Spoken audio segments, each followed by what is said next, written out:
Bapak, Ibu, dan para saudaraku yang dikasihi Tuhan, ada suatu istilah lempar batu sembunyi tangan. Yang kurang lebih arti dari istilah ini adalah suatu kondisi di mana seseorang menggunakan orang lain untuk mewujudkan rencananya atau niatnya.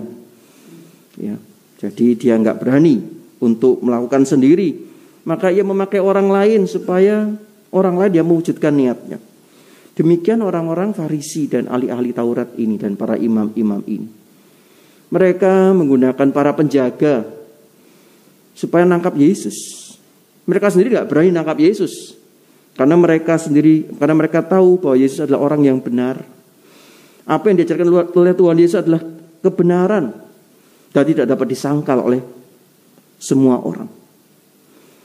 Maka mereka bertanya kepada para penjaga, "Mengapa kamu tidak membawanya?"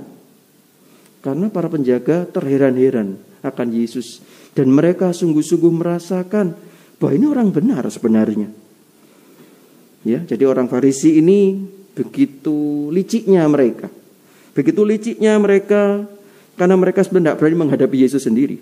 Maka nanti pada saat persidangan dalam persidangan di Pontius Pilatus pun mereka juga begitu ya. Kami tidak diperkenankan membunuh orang. Kami tidak boleh bunuh orang. Silakan kamu bunuh, tapi kami tidak mau. Nah, seperti itu. Tapi padahal mereka yang mengajukan Yesus ke pengadilan. Inilah saudara-saudaraku yang terkasih, orang yang licik. Namun, tidak semua orang Farisi seperti itu. Ada pribadi Nikodemus. Nikodemus ini adalah salah seorang orang Farisi juga. Salah seorang dari orang Farisi yang dulu bertemu Yesus. Di bawah suatu pohon dia bertemu Yesus pada malam hari.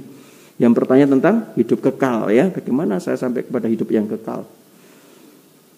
Dan ia sungguh mengalami pertobatan. Maka Nikodemus berusaha membela Yesus sebenarnya.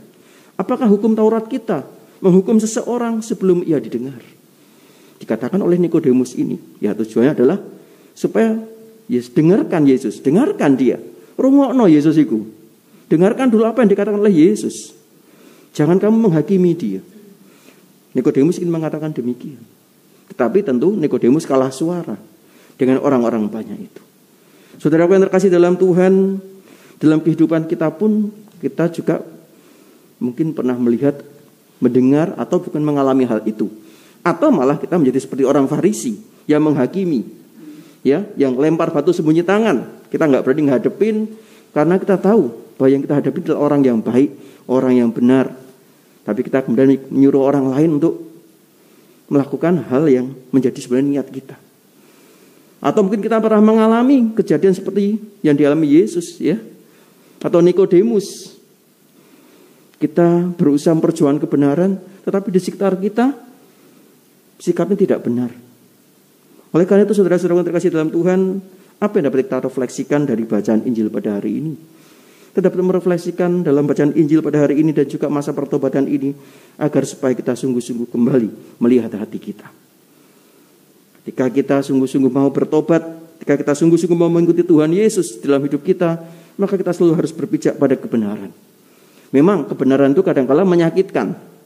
Kebenaran itu nggak enak didengar oleh orang.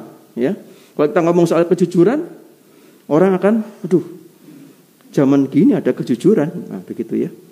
Kalau kita ngomong soal kebaikan, zaman gini ada hal yang baik. Seperti itu. Bahkan kita ditantang dengan hal-hal seperti itu.